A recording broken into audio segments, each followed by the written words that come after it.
So it finished at St James's Park yesterday. Newcastle 2, Southampton 2. Many people can say we should have had 3 points, but we could just as easily have had none, because the first half was just the worst I have seen in many, many years. This is the Toon review.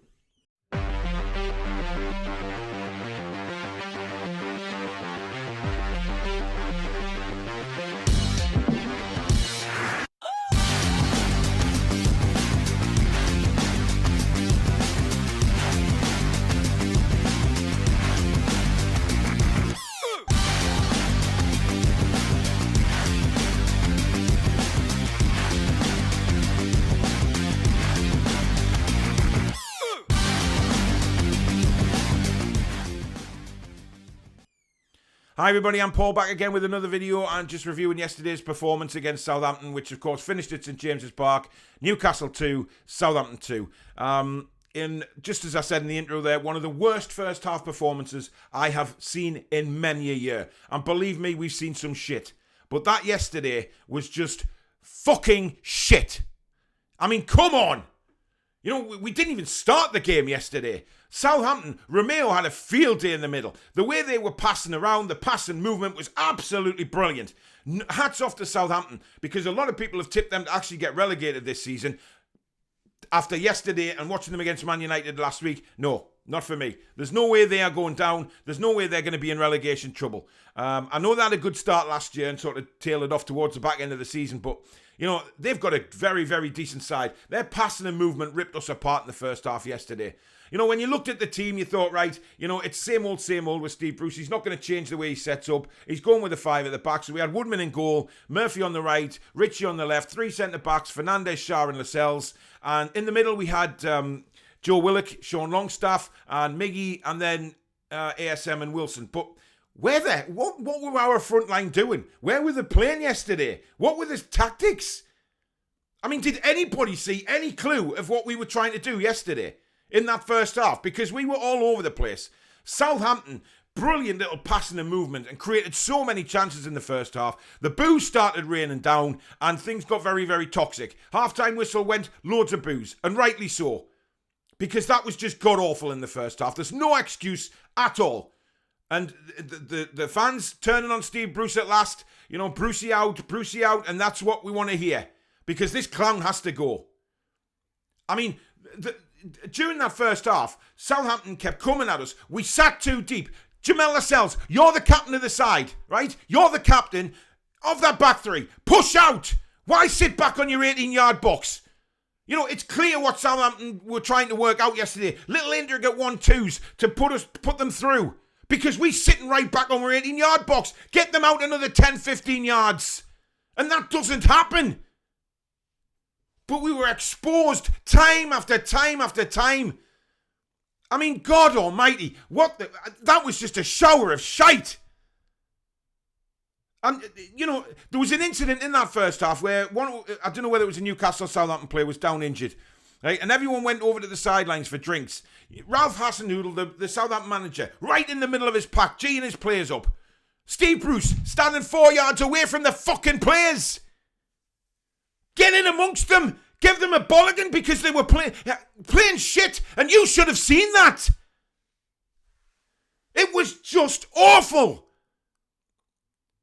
But somehow in God's world, we make it to half-time at 0-0. And how, I don't know. Because Southampton would have been gutted they weren't winning that game at half-time. Which they should have been, by the way. We come out for the second half. And yes, it was better. But by Christ, come on. Could it get any worse than what it was in that first half? No. It was just awful. So however we played in the second half, it wasn't ever going to be as bad as that first. And, you know, we go ahead and take the lead. Lovely ball over to Jacob Murphy. Nice header down. And brilliant low header from Callum Wilson. Sticks it in the net for 1-0. It wasn't deserved. It wasn't deserved. You know, we've got to be honest as fans and say Southampton would have been gutted. But that's how football works sometimes. If you don't take your chances and don't take your opportunities, you will get punished, especially in the Premier League. As we as Newcastle fans have found out many times. But Wilson scores. We're 1-0 up. But there was always that little niggle in the back of my mind, and I don't know about anybody else, that Southampton were going to come back at us. And they did throughout the second half. Again, nice passing, just patient build-up, and then they get towards our 18-yard box, and it's nice little 1-2s that just send players in. And of course, they get the equaliser, and it's 1-1. And for me, there was only one team going to go on and win that game. Steve Bruce decides to bring Callum Wilson off after 75 minutes. Now, I've watched a lot of videos, this morning and last night, and thinking, saying, why did he come off?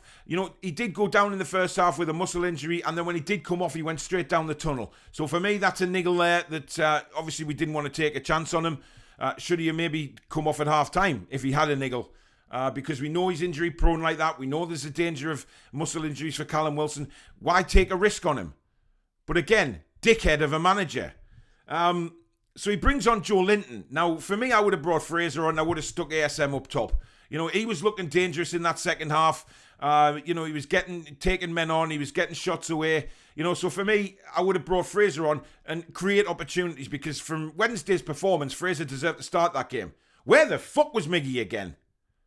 And I'm starting to get tired of people saying now he's out of position. Yes, he's out of position. But he's still an international footballer. He can still do something when he gets the ball. He was anonymous again yesterday. And Fraser must be knocking on Bruce's door now and saying, right, I deserve an opportunity in this side. Because the crosses he put in on Wednesday night were brilliant. He thoroughly deserved an opportunity yesterday. But no, this fucking cabbage brings him on with 8 minutes to go again. What the fuck is he going to do in that time? Again, far too late with the substitutions. But this happens week in, week out. We know it does. But somehow, we retake the lead. Lovely, lovely ball by Shah across to Joe Linton. And I think a lot of people haven't even mentioned that. Brilliant pass. Joe Linton does well, gets around a couple of players, pulls it back brilliantly for Fraser. Fraser's beat the Southampton goalkeeper McCarthy, but it's cleared off the line, and it falls beautifully for ASM, who makes no mistake and fires it home. 90 minutes, the ground erupts, and we then get in. First 3 points of the season. Whether we've deserved to win this or not, I didn't care at that time, because I wanted the 3 points. It was vital we got the 3 points yesterday. So, everybody is just elated. And then, boom, Southampton with 90 seconds left, come down our end. Lovely 1-2, again involving Adam Armstrong. He's just about to shoot the ball and took it past Woodman. And there's a clash of players. Now, at the time, I did say to the guy sitting next to us, said that might be reviewed. That looks like a penalty. Because I didn't see Lascelles get the ball, and I was right behind it. Very close to it. And sure enough, it goes to VAR. VAR confirms it's a blatant penalty, and it's 2-2. Now, Southampton would have been very happy to get 2-2 at the time, but I think going home yesterday, they'll be more disappointed that they didn't take 3 points from us, because they were by far the better team yesterday. And we could have ended up on another, on the back of another roasting, really. Now, I've seen a lot of people coming out with this bloody shite again about conspiracy theories involving VAR. Get your heads out of your fucking blinkers, will you? That was a blatant penalty. And don't say we we drew the game because of conspiracy. We drew that game yesterday because we were shit again. So don't come on videos in front of cameras and make fools of yourself saying that the reason we got a point out of that game was because of a dodgy call. It was a penalty. And it's a penalty that should never have happened had we been 10 or 15 yards further up the pitch. Pushing out. But no, Lascelles keeps us so deep. It doesn't work. It gives away goals time after time after time.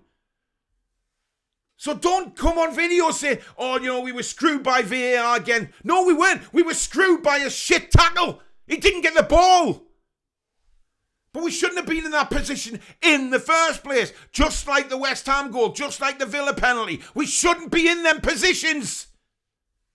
We shouldn't be conceding stupid, sloppy goals like that. Fuck me, man.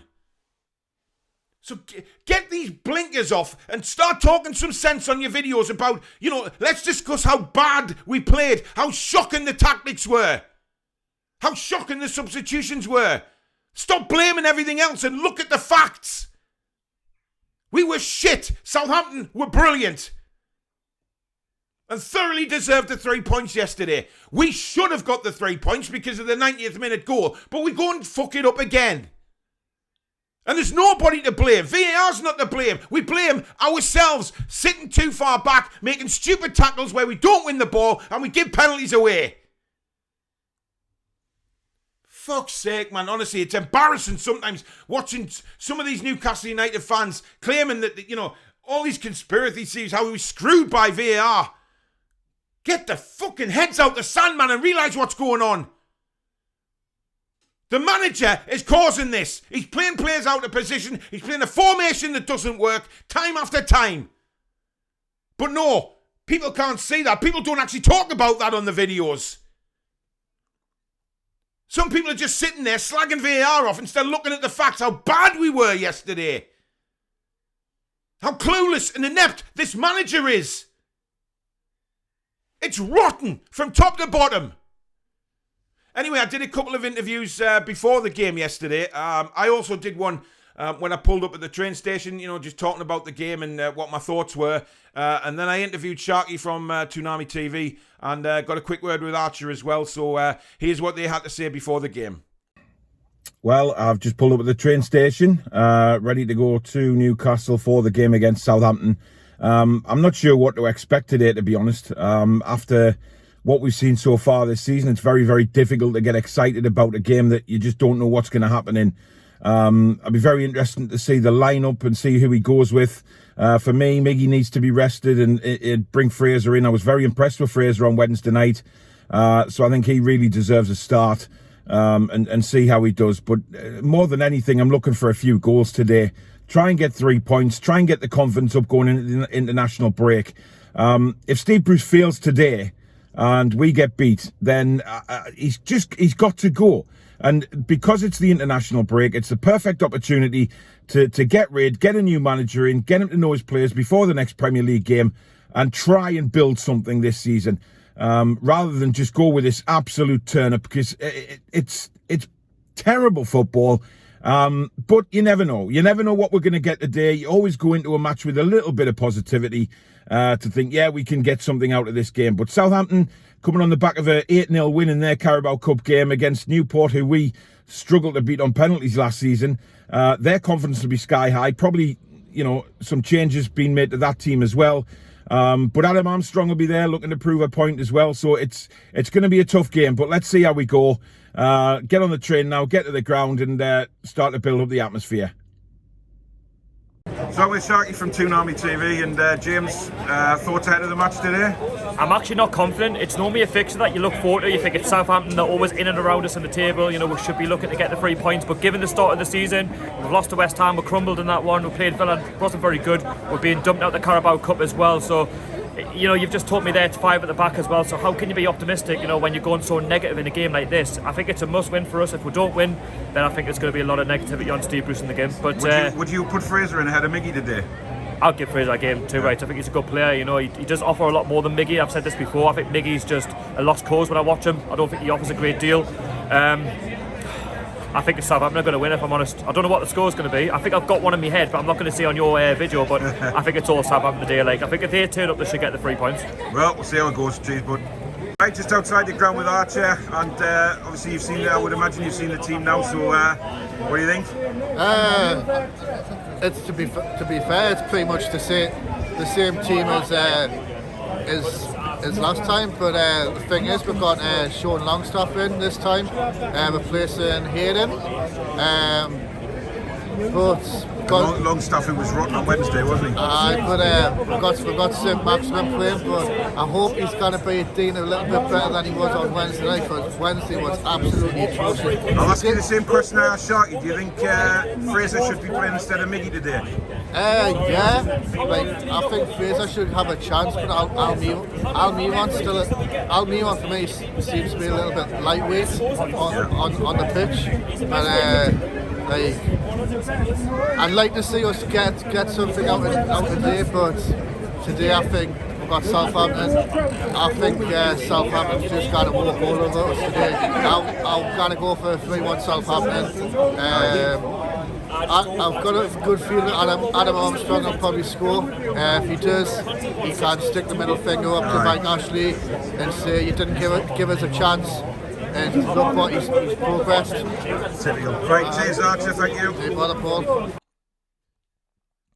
So there you go, guys. That was myself just before the getting on the train, and obviously Sharky from Toon TV. Go and subscribe to him as well, and Archer's thoughts before the game. Moving forward, where do we go? I mean, we've got Man United away next. The return of Ronaldo. You know, Old Trafford's going to be absolutely buzzing for that. So, you know, you can easily see that we're going to be on the end of a hiding there. Leeds then at St James's Park on a Friday night. Leeds play attacking football. We haven't got a clue what we're doing against a team that attacks like that, as was proved last season. So, you know, I can't see where the next point's coming from. I really don't. But, you know, we're Newcastle fans. We have to believe, we have to hope somehow that things get changed around. I mean, a couple of days left in the transfer window. Will we bring anybody in? Hamza Chowdhury's been mentioned again, but whether that comes to fruition or not, I really don't know. But we'll have to see. We'll have to see. Shows coming up on this channel this week. Obviously, we've got the Four Horsemen tomorrow night at 8 o'clock. Fan Forum at 7:30 on Tuesday night. And then the return of the Fantasy Premier League. We'll see where everybody's at after week 3 of the league table and see who's where in that. I will be bringing other videos out if there's any news to bring you regarding transfers or anything like that at Newcastle United. But if you have enjoyed the video, please do smash the like button, help me build the channel. And if you haven't already or you're new and you like what you see, please do consider subscribing. On the way to 3,000 subscribers now, so I'd love to hit that as soon as possible. So thank you in advance for helping me get there. And enjoy the rest of your week, guys, if you possibly can after another bad performance. And take care. Be strong.